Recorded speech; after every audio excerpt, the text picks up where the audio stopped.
Dios bendiga rica y abundantemente a todos mis hermanos y amigos. En este momento voy a exponer el tema la Santa Cena. La Santa Cena. Vamos a leer en 1 Corintios 11:26. En el nombre del Padre, del Hijo y del Espíritu Santo.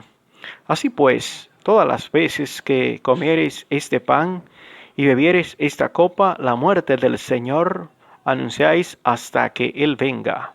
Gracias, muy buen Dios, por tu palabra que ha sido leída, que sea de gran bendición para nuestras vidas, mentes y corazones.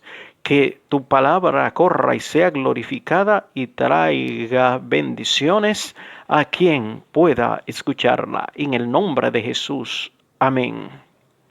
La Santa Cena fue uno de los mandamientos de nuestro Señor y Salvador Jesucristo. Su primer origen podemos decir que está en el capítulo 12 del libro de Éxodo, cuando el Señor, pues ya preparándose para la última plaga, el cual era la muerte de los primogénitos de Egipto, pues vino y le dijo a Moisés que cada familia debía de tomar un cordero, sea de la cabra o de la oveja.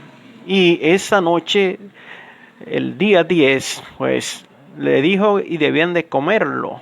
Ese sería el principio de los meses del año, el día en que Dios haría el milagro. Ese es el día el cual empezaría a marcarse el año del pueblo judío. Por eso vemos que el pueblo judío no celebra el día de Año Nuevo junto con nosotros o cualquier otro país.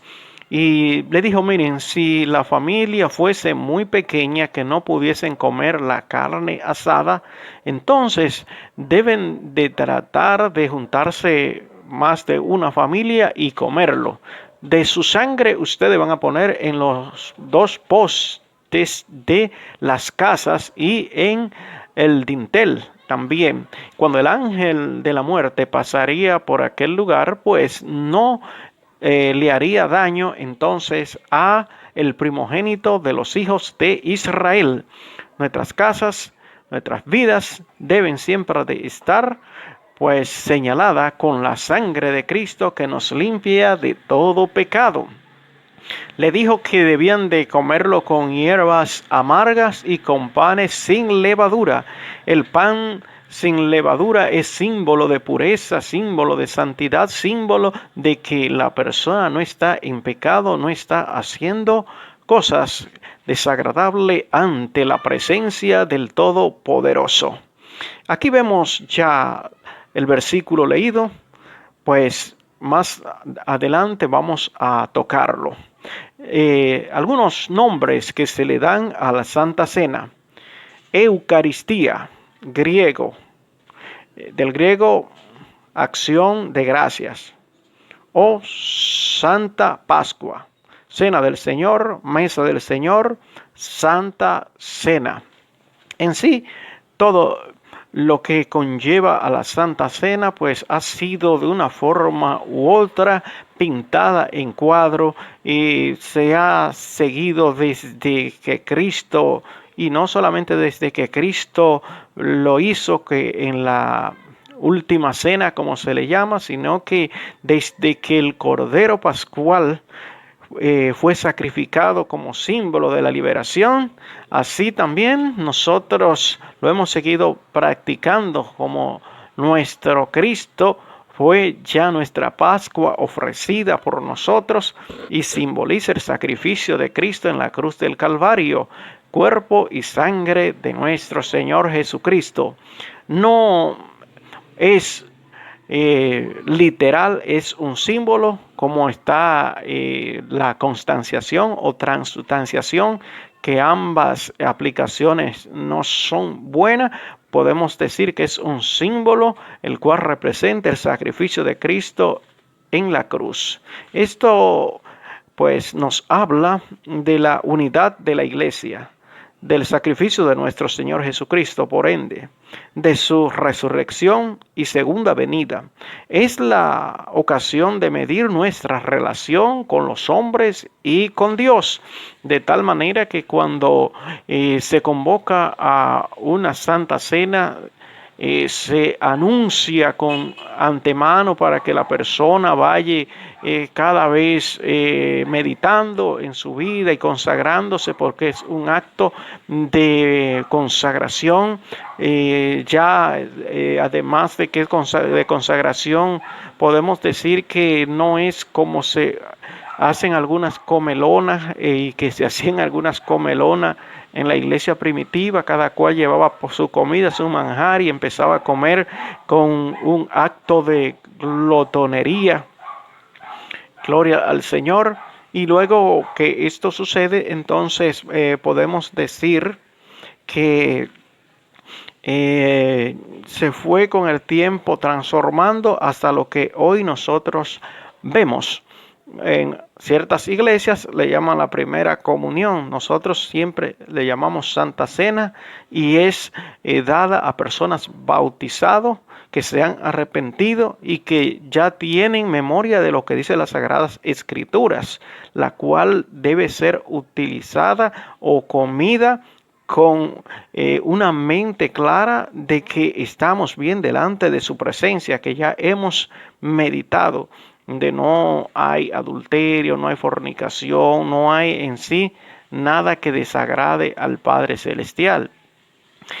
Vemos que ya estaba predicho que la Santa Cena se iba a dar y que esto iba a acontecer, y que en medio de la Santa Cena iba a ser tomada una decisión. Pero vamos a ver lo que dice la Sagrada Escritura. Profecía, Juan 13:18 dice: no hablo de todos vosotros, yo sé a quién he elegido, mas para que se cumpla la Escritura, el que come pan conmigo levantó contra mí su calcañar. Entendemos que el calcañar viene siendo el talón. En un lenguaje un poquito más bajo se le dice jarrete, pero el talón dice: levantó contra mí su calcañar. En otras palabras, me dio una patada, me traicionó, hizo lo que no era debido. Eso es, entonces dice el 19: desde ahora os lo digo antes que suceda, para que cuando suceda creáis que yo soy. También tenemos en Marcos capítulo 14, verso 13, una palabra muy importante. Dice: y envió 2 de sus discípulos y les dijo: id a la ciudad y os saldrá al encuentro un hombre que lleva un cántaro de agua. Seguidle. Y donde entrare, decid al Señor de la casa: el maestro dice, ¿dónde está el aposento donde he de comer la Pascua con mis discípulos? Vemos otra profecía, pues el Señor le dijo: miren, vayan, ustedes van a encontrar una persona con un cántaro y ustedes van a entrar y le dirán: ¿dónde he de comer la Pascua con mis discípulos? Y cuando el Señor decía algo, recuerden cuando el asna con el pollino, allí si le dicen algo a ustedes, cuando ustedes vayan, diga: el Señor lo necesita, y Él os mostrará un gran aposento alto, dispuesto, preparad para nosotros. Allí la Santa Cena estará ya preparado. Y ese aposento alto era como en forma de un restaurante para fiesta, que lo alquilaban de vez en cuando. Y en este caso el Señor pues fue a aquel lugar y usó la Santa Cena. Es una gran bendición. Todavía llegamos a Jerusalén y allí se encuentra el aposento alto. ¡Qué bendición! También dice Mateo capítulo 26, verso 21, y mientras comían, dijo, de cierto os digo que uno de vosotros me va a entregar.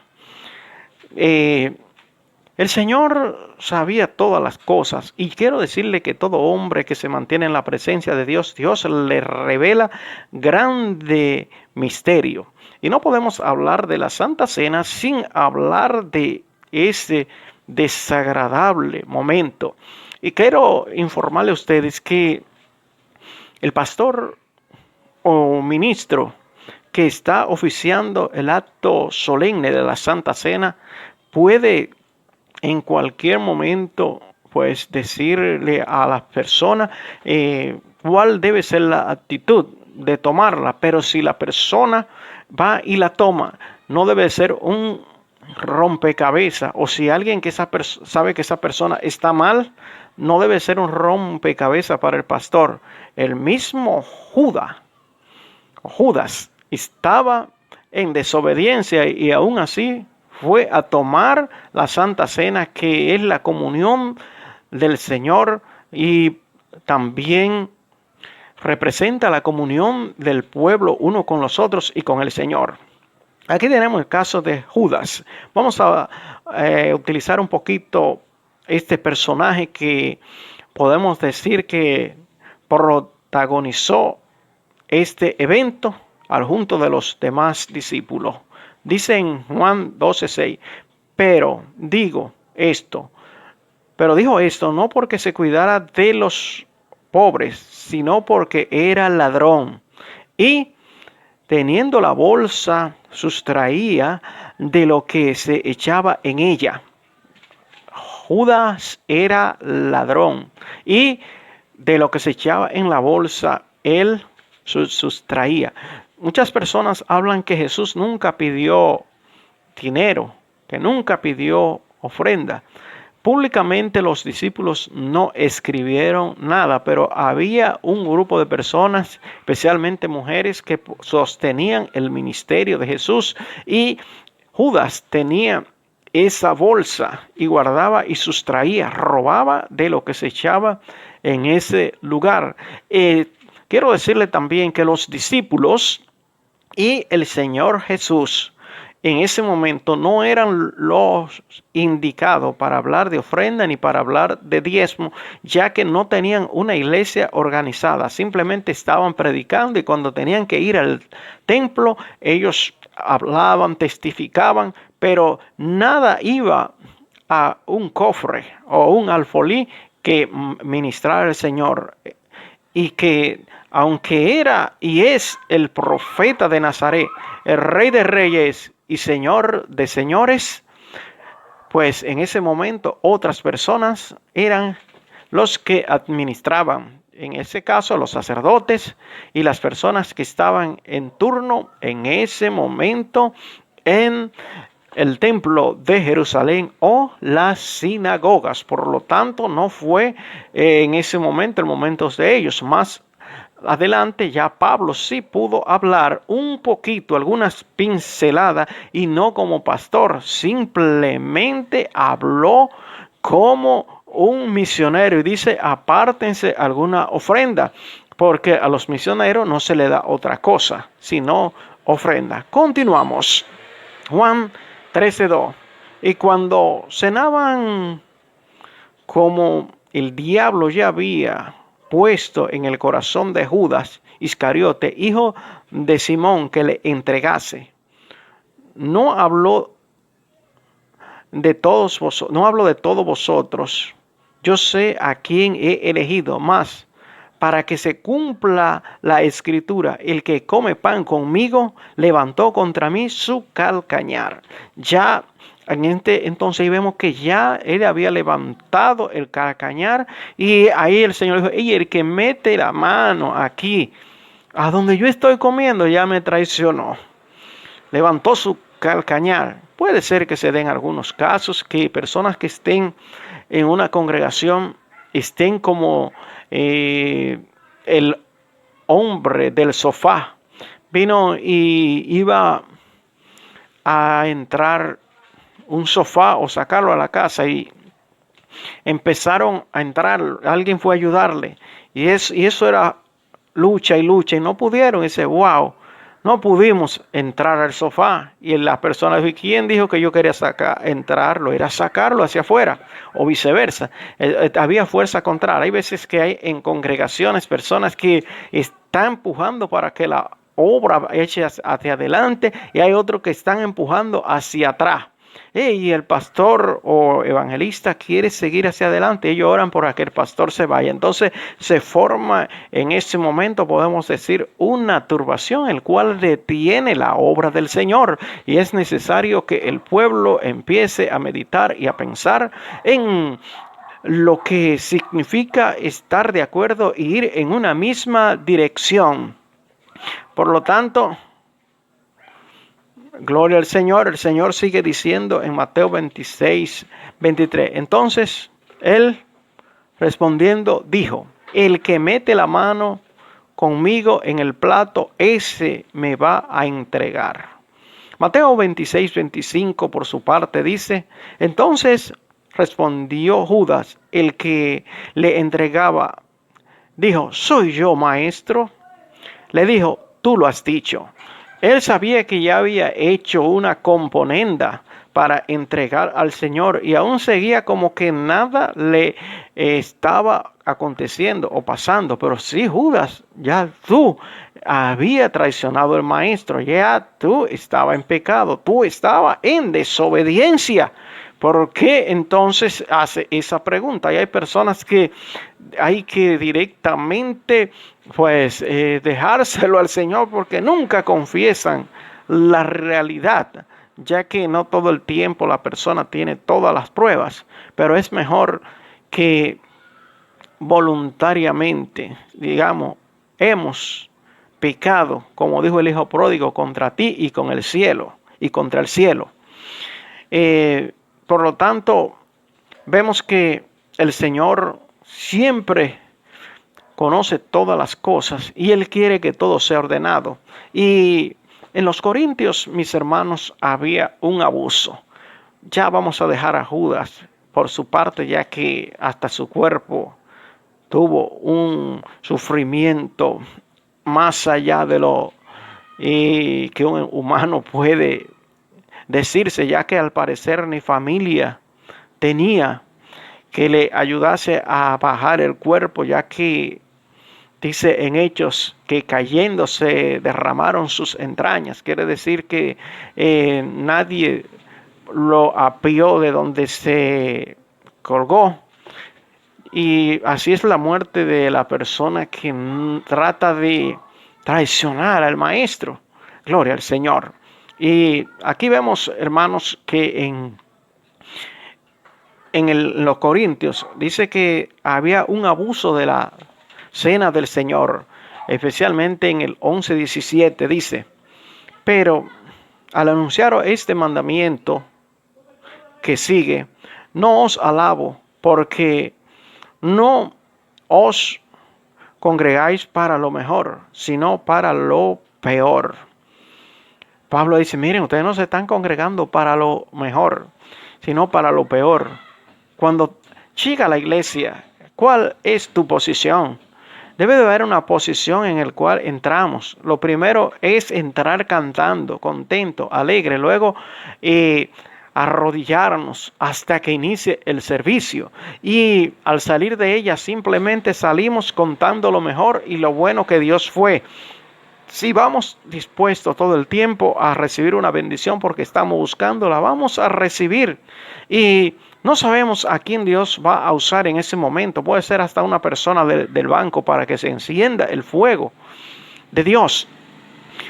Y al encenderse ese fuego de Dios, pues todos somos bendecidos. Puede ser en un coro, puede ser en el mensaje, pero se requiere que todos estemos llenos de la gracia del Señor.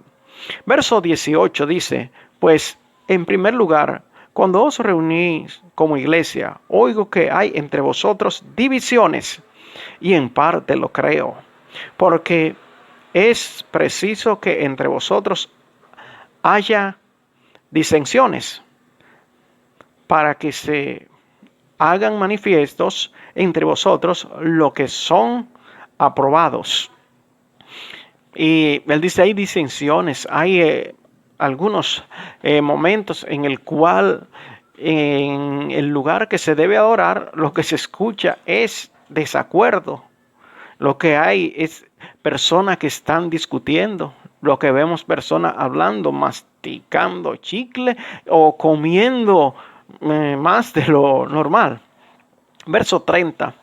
Cuando pues os reunís vosotros, esto no es comer la cena del Señor, porque al comer cada uno se adelanta a tomar su propia cena, y uno tiene hambre y otro se embriaga.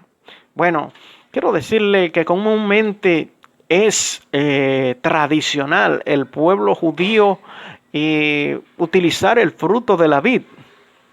Usted va al Medio Oriente y ve a un judío lo que es el jugo de granada y el vino, pues es algo normal, aunque según entendemos, cuando se trataba de fiestas religiosas, estaba al 8 por 1 y hasta el 16 por 1, que prácticamente era un jugo de uva, el cual le echaban porciones de agua y porciones de vino. Había otro tipo de fiesta que no tenía que ver con lo religioso, en el cual en sí el vino era puro y aún fermentado porque lo usaban. Ahora bien, para el hombre de Dios, no sé, especialmente que era nazareo, se le prohibía beber vino.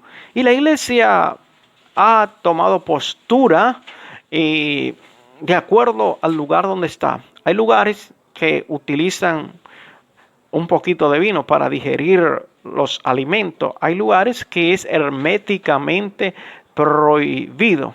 Pero queremos decirle algo a ustedes. Aunque esté en un lugar donde se bebe el vino, si fuiste altamente alcohólico, pues trata de no hacerlo y no juzgue al que lo hace. Nosotros tenemos nuestra postura. Entonces, en este caso vemos que ellos utilizaban vino no solamente para digerir la cena, sino vino para embriagarse. Quiere decir que se armaba una glotonería muy amplia en ese lugar y esto llegó al oído del apóstol Pablo, el cual le dice, miren, cuando ustedes se reúnen, no se reúnen para lo mejor, sino para lo peor, porque hasta se embriagan, pierden la cabalidad, pierden el sentido normal y allí en vez de haber armonía, lo que se arma es como si fuese una fiesta mundana, pervertida. Y en este tiempo hay personas que tienen, oye, hasta clubes para evangélicos donde bailan, donde beben vino hasta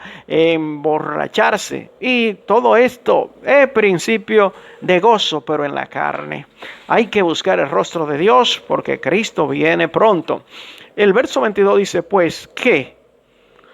¿No tenéis casas en que comáis y bebáis? ¿O menospreciáis la iglesia de Dios y avergonzáis a los que no tienen nada? ¿Qué os diré? ¿Os alabaré en esto? No, os alabo. Así que, hermanos míos, cuando os reunís a comer, esperaos unos a otros. Si alguno tuviere hambre, coma en su casa, para que no os reunáis para juicio. Las demás cosas las pondré en orden cuando yo fuere. Fíjense, habían tantas cosas que él dijo, la pondré en orden. Miren, así mismo podemos decir, si usted quiere hablar, hable en su casa. Si usted quiere compartir con un hermano que hace mucho que no lo ve, comparta fuera del templo. En el templo es para compartir con Dios, es para darle gloria a Dios, al Rey de Reyes, Señor de Señores, para decirle te amo y tener un culto de alabanza para la gloria de su nombre. ¿Y saben qué? Esto tiene su consecuencia. Pero quiero decirle que no solamente para hablar con personas dentro de la congregación, sino que se utiliza el teléfono y estando en la Santa Cena o estando en el templo con el celular encendido, y no solamente encendido, vemos que hay congregación el cual tienen un audio especial y alguna vez en pantalla que dicen, es hora de iniciar el servicio de adoración. Por favor, apague su celular. Y se queda el celular encendido. Yo creo que debe de ponerse en modo avión o apagarse, dependiendo las circunstancias. Si usted no utiliza su móvil para alguna vez leer la Biblia, vemos que algunos lugares ya utilizan el móvil. Algunas veces lo utilizamos, algunas veces es más grande la letra, pero no para chatear. Eso es comer indignamente en la mesa del Señor o ofrecer el animal ciego o cojo ante la presencia de Dios. Por lo tanto, es necesario pensar en este tiempo cómo va a la casa del Señor, qué está haciendo, porque el Señor está a punto de regresar y quiere un pueblo humillado y arrepentido. Entonces, ¿cuáles son las consecuencias del abuso de la cena o la Santa Cena? Bueno, 1 Corintios 11:30 dice, por lo cual hay muchos enfermos y debilitados entre vosotros, y muchos duermen. Oye, enfermos, debilitados, y muchos duermen. Aquí hay tres juicios. En primer lugar, enfermos. Cualquiera que sea la enfermedad es mala. Otros debilitados. La debilidad física impide hacer algunas cosas normales. Eso porque está comiendo la cena del Señor indignamente. No es del agrado del Señor y debe de analizarse. Bueno, algunos duermen, quiere decir en el sentido espiritual, puede tener dos aplicaciones. Unos que han muerto en el Señor o que tal vez se han dormido espiritualmente y han parado al mundo o descarriado, porque el que está durmiendo, pues se le manda a despertarse en el libro de Romanos capítulo 13, verso 11, y esto, conociendo el tiempo, que es hora de levantarnos del sueño, pierden la noción de lo que está aconteciendo, de lo que está pasando, del tiempo en que está viviendo la iglesia y se han descuidado espiritualmente para no recibir el impacto de la gloria de Dios en su cuerpo. Además, la palabra sigue hablando en Mateo 26:24. A la verdad, el Hijo del Hombre va según está escrito de él, mas ay de aquel hombre por quien el Hijo del Hombre es entregado.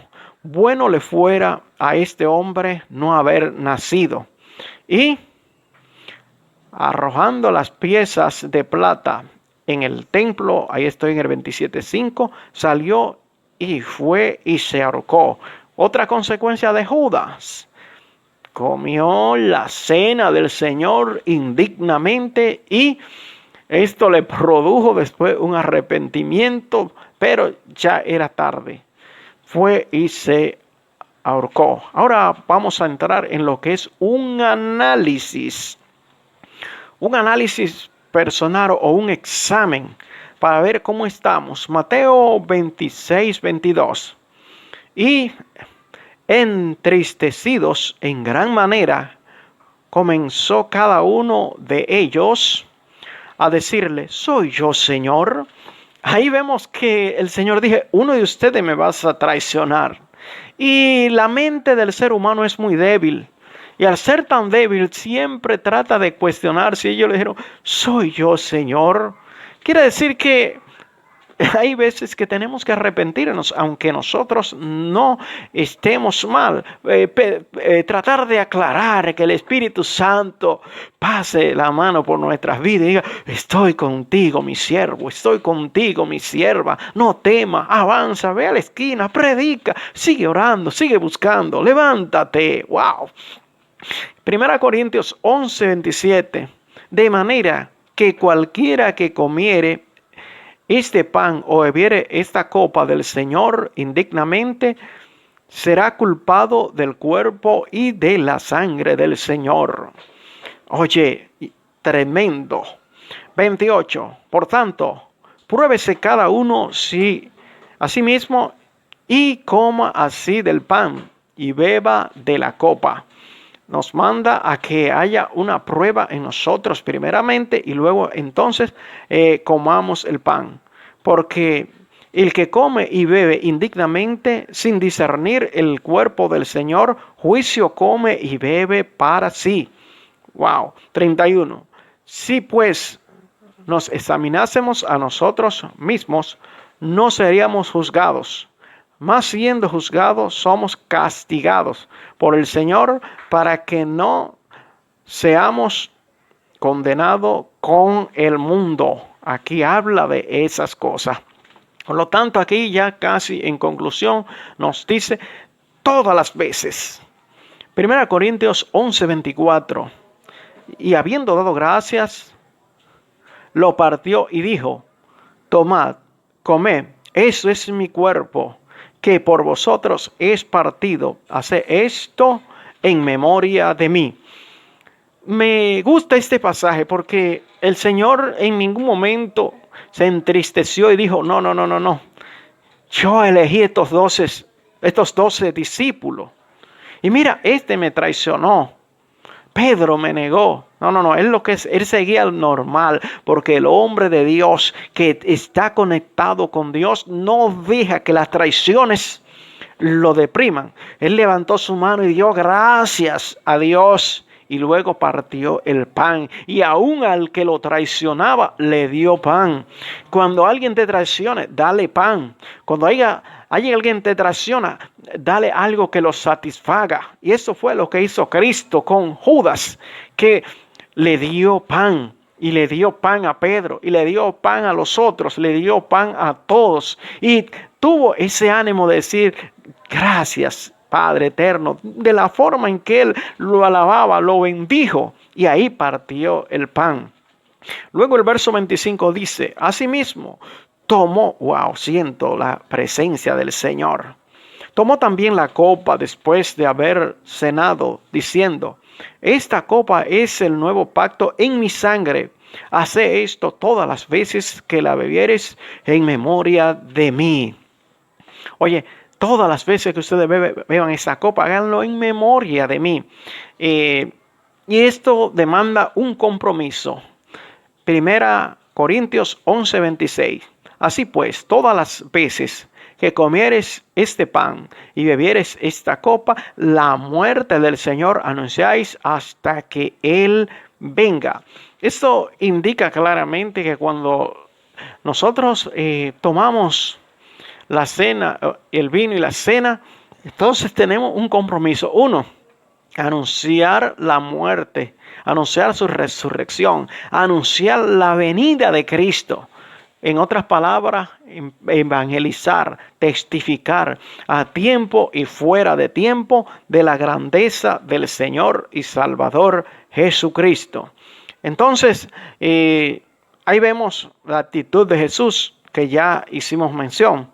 Estando el traidor presente y estando al borde de la muerte, no dejó de bendecir y dar gracias a Dios por el pan y el vino, además de compartir la cena. En conclusión, ¿quién no está preparado para tomar la Santa Cena? ¿Estará preparado para irse con Cristo? Lo dudo. Como dice alguien, de todo dudo, de lo único que no dudo es de que dudo. Hay que estar preparado para la Santa Cena y explicársela a la congregación lo que esto significa en este tiempo que nosotros estamos viviendo. Estuvo con ustedes su hermano y amigo, Pastor Hilario Díaz, siervo de Dios por la gracia de nuestro Señor Jesucristo. No olvides suscribirse a nuestro canal Refuerzo Natural de Dios.